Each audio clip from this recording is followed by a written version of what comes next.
I love when folks discover the hobby, but there are a number of mistakes I've seen new players make that will affect both their enjoyment of the game as well as the atmosphere of the entire table.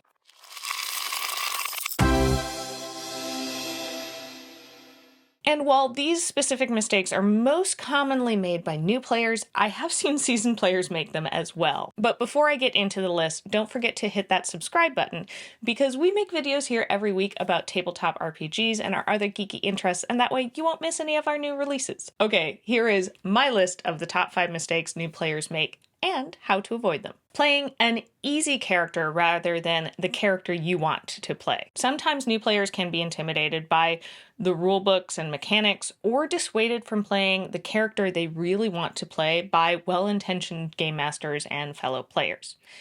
This can be due to the class being more complex, like it has a lot of spells, there are a lot more things to track, or it could also be just the character they want to make is going to require a complicated build like multi-classing. Yeah, I've seen new players choose an easy character and just not get as invested in the game and story as if they had built the character they really were interested in playing, whether that's building it based off of the mechanics or being a more story-driven character build. I think the easiest way to get around this, especially if you are a little bit intimidated by the building of the actual character, is sit down with the game master or a more experienced player and talk about the kind of character you want to play.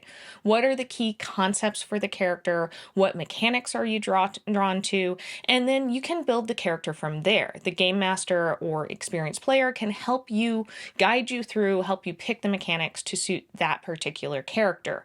Even if that character build isn't easy or optimized, you'll probably have a lot more fun playing the character you're interested in. Or if you do like rules, you have a really good brain for learning and understanding mechanics, just give yourself plenty of time to sit down and create the character yourself. But overall, playing the character you really want to play is going to be a better experience than playing what someone else thinks is better or easy. Next, forgetting to collaborate and cooperate. Tabletop RPGs are not video games, not like a first-person shooter or even a single-player RPG. You aren't playing by yourself, unless you are running a solo or one-on-one game. But overall, you're going to be playing with other people, other players, and working together is a big part of the game. Now, this doesn't mean that there can be no inter-party conflict or your character has to like all of the other characters, but the party needs a reason to be working together. Lumped in with this is making sure to focus on yes and. We've done a video about this as well as similar improv techniques that are key to tabletop role-playing games. You can go check that out up there. But I've seen some new and seasoned players who will shoot down other players' ideas. Not to say you can't ever oppose an idea, but when it's done with a hard no, that tends to stop or slow down the momentum of the table. You can see our no but video for how to oppose an idea without putting a complete stop on everything. And especially if your character isn't in the scene or doesn't really have a reason to oppose the idea, let the other players do what they want, even if that seems a little silly to you. Just remember yes and make sure that your character has motivations for working with the party. Next, fear of failure. No one wants to fail, but failure, or at least the risk of failure, is part of tabletop role-playing games. I've seen this fear get in the way of players attempting something in character, but also preventing that player from speaking up or embracing roleplay.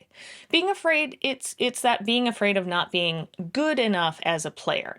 It's understandable. You're new at this, so you're probably not going to be the best at the table, but the best way to get better is to just do it. So if you want to do a funny voice, go for it. If you want to dive into role play, go for it. If you have an idea for approaching an obstacle in game, speak up. Everyone at the table is there to have fun, and most folks won't judge you if your role play skills aren't the best.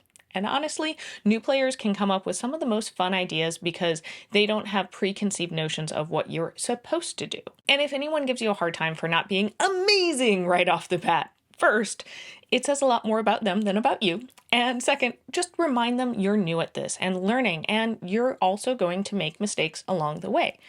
that's how you learn. I want to take a quick moment to thank all of our patrons, especially Sean. If you want to support our channel and pick up some cool perks along the way, you can head on over to patreon.com/rollforinitiative. Okay, let's get back to the mistakes. Not asking for help. As I just said, one of the best ways to learn is by doing, but that doesn't mean you can't get assistance. Ask for help when you need it. When I was first starting out, I asked my partner Ryan, who had been playing for much longer, as well as the other players, a lot of questions. As a game master, I usually try to assign a seasoned player or one who has a really great grasp of rules to sit next to and assist a new player at my table.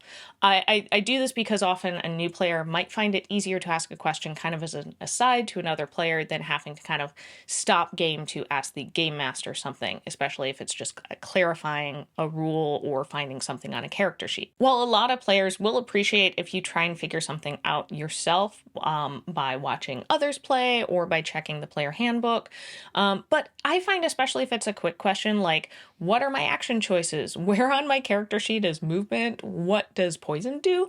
Those kinds of questions, that will actually ease the flow of the game if you ask that rather than stopping to look something up.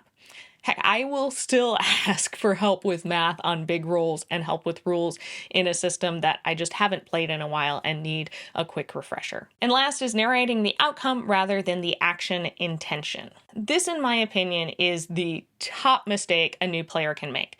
I've seen players new to role-playing games just not fully understand the roleplay or skill check aspect of the game, and instead of narrating what they're doing and how, they simply state the outcome events. So instead of saying, I break in through the back of the building, you should be saying something like, I attempt to pick the lock, or I boldly walk through the door. I'm trying to look like I belong there so no one questions it. While it can be helpful to clarify the intention or intended outcome of an action, especially if the action is not super straightforward, I think this can sometimes be misinterpreted by new players as stating the outcome. Unless you're playing in the rare tabletop role-playing game that doesn't have a clear mechanic to figure out successes, it's just you do what you say you do. Most games are going to have some kind of mechanic for successes. So you state an action and then you're going to have to make a roll, pull a card, or whatever the mechanic is to figure out if you succeed. So just remember, state your action or say what you are trying to do, and then let the game master determine and narrate the outcome. If you're a new player, I hope you found these tips helpful. Ultimately, don't let the fear of making mistakes keep you from playing. Even seasoned players and game masters make mistakes. If we're all having fun, that's the important part. So what mistakes did you make as a new player or have seen new players make? Were they some of the mistakes I mentioned or were they different? If you enjoyed this video and are looking for tips on how to introduce new players to the hobby, we have a video just for you. You can click the card or follow the link in the description. And I'll also put a link to kind of some of our more player-focused advice videos for all you new players who are looking to improve your role-playing skills. All right, I'll see you next time on Roll for Initiative. Bye!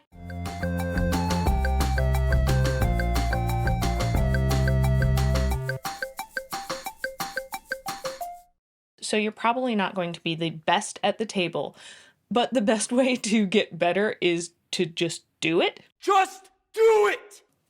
Just do it!